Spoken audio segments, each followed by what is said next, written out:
दोस्तों, आज की कहानी शुरू करने से पहले एक छोटा सा डिस्क्लेमर। ये कहानी गुजरात के डुमास बीच से जुड़ी है, एक ऐसी जगह जिसे भारत की सबसे डरावनी जगहों में से एक कहा जाता है।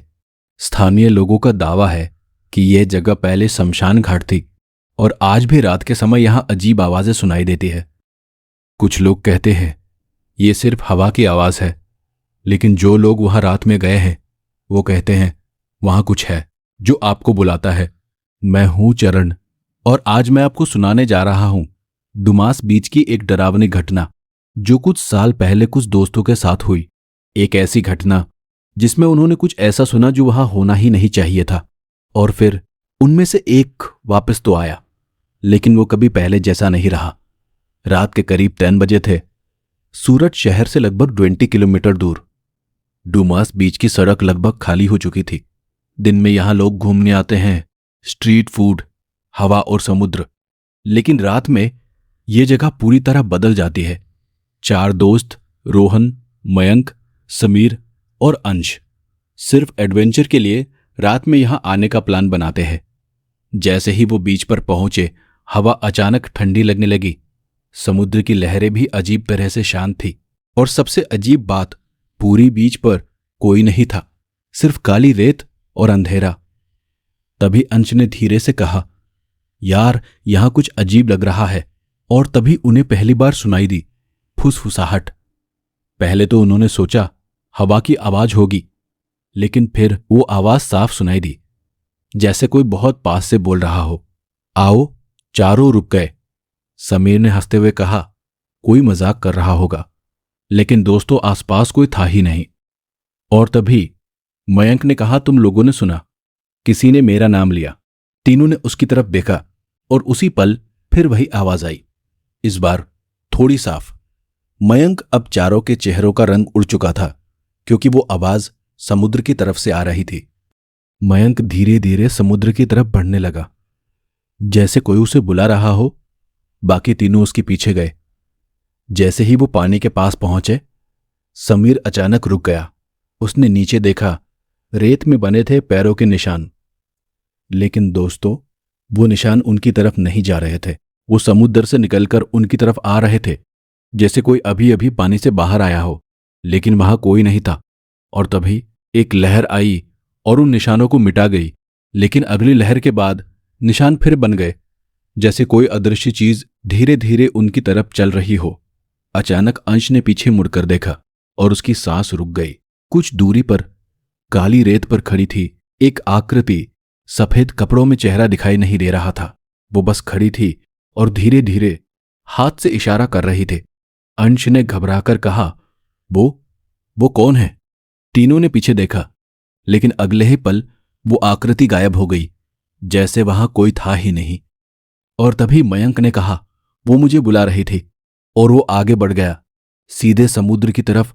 दोस्तों, मयंक अब बिना कुछ बोले आगे बढ़ रहा था। उसकी चाल अजीब थी, धीमी, जैसे वो खुद नहीं चल रहा, कोई उसे खींच रहा हो। रोहन ने उसका हाथ पकड़ लिया। मयंक, क्या कर रहा है? लेकिन मयंक ने उसकी तरफ देखा भी नहीं। उसकी आंखें सीधे समुद्र पर टिकी थी। और तभी एक तेज लहर आई और पानी उसके पैरों को छूकर वापस चला गया। लेकिन मयंक वहीं खड़ा रहा। फिर धीरे धीरे उसने एक कदम और आगे बढ़ाया। अब पानी उसके घुटनों तक था।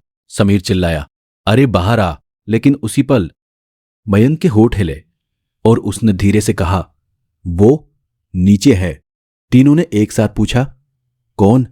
मयंक ने पानी की तरफ इशारा किया, जो यहां जलाए गए थे। अचानक मयंक का पैर रेत में धंसने लगा, पहले थोड़ा, फिर और ज्यादा, जैसे नीचे से कोई उसे पकड़ रहा हो। मयंक घबराने लगा, यार मेरा पैर फंस गया। रोहन और समीर उसे खींचने लगे, लेकिन दोस्तों, जितना वो खींचते मयंक उतना नीचे धंसता। अंश ने टॉर्च नीचे डाली और जो उसने देखा, उसकी चीख निकल गई। रेत के अंदर से कुछ हिल रहा था, जैसे उंगलियां रेत के नीचे। और अगले ही पल मयंक के पैर के पास रेत फटी और उसमें से बाहर आया एक हाथ, काला, जला हुआ और आधा सड़ा हुआ। उस हाथ ने मयंक की टांग पकड़ ली। मयंक जोर से चिल्लाया।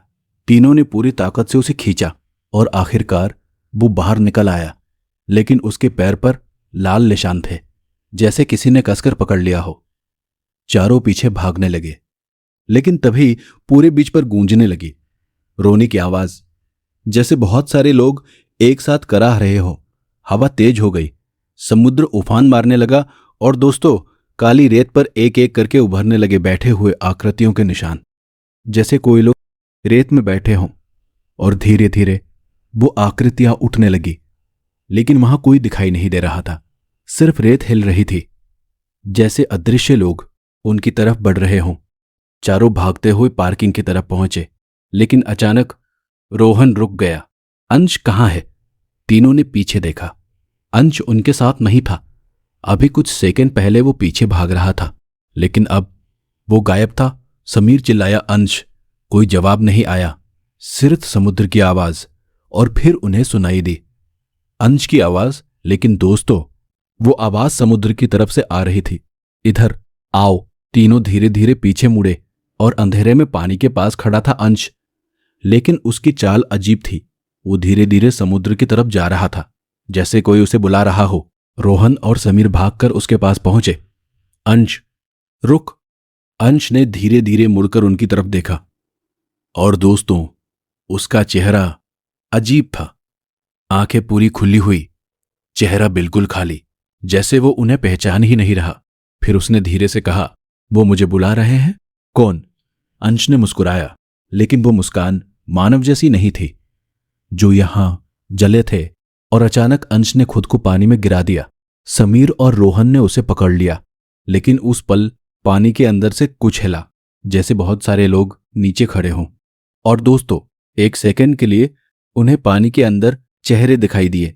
दोस्तों, पानी की सतह कुछ सेकंड के लिए बिल्कुल शांत हो गई, लेकिन फिर लहर पीछे हटी और रोहन ने साफ देखा, पानी के अंदर कई चेहरे थे, जले हुए, काले और बिना आंखों के, जैसे वो सब नीचे खड़े हों और ऊपर देख रहे हों। समीर डर के मारे पीछे गिर गया। अंश अभी भी पानी की तरफ खींच रहा था। रोहन ने पूरी ताकत से उसे खींचा, और उसी पल पानी के अंदर से उठी हाथों की परछाइयां, जैसे कोई उन्हें पकड़ने की कोशिश कर रहा हो। अंश अचानक जोर से चिल्लाया, छोड़ो मुझे, वो बुला रहे हैं। लेकिन दोस्तों, वो आवाज अंश की नहीं लग रही थी, जैसे कोई और उसके अंदर से बोल रहा हो।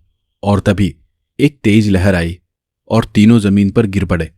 जब रोहन ने अंश को उठाया, उसने देखा अंश के पैरों पर काली रेत चिपकी हुई थी, लेकिन वो सिर्फ रेत नहीं थी, वो जैसे जल चुकी राख थी। और उस राख में बने थे उंगलियों के निशान, जैसे किसी ने उसके पैर पकड़कर छोड़ा हो। अंश अब चुप था, बहुत चुप। उसने धीरे से कहा, वो नाराज हैं? समीर ने पूछा।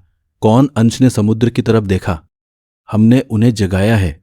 और तभी हवा अचानक बंद हो गई, समुद्र शांत हो गया, पूरे बीच पर अजीब सी खामोशी छा गई।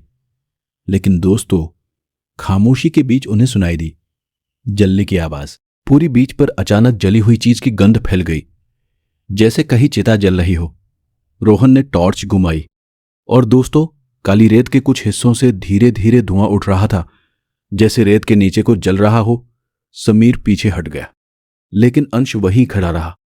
उसने धीरे से कहा, ये वही जगह है। कौन सी जगह? जहां हमें जलाया गया था। रोहन और समीर ने एक दूसरे की तरफ देखा, क्योंकि इस बार अंश ने हम कहा था। और तभी रेत में एक जगह धंसने लगी, जैसे नीचे खाली हो, और उसमें से निकली एक जली हुई खोपड़ी, आधी रेत में दबी हुई। और उसके पास एक और, फिर एक और, जैसे पूरी बीच किसी पुराने शमशान के ऊपर बनी हो। अब डर अपने चरम पर था। रोहन ने कहा, हम अभी यहां से जा रहे हैं।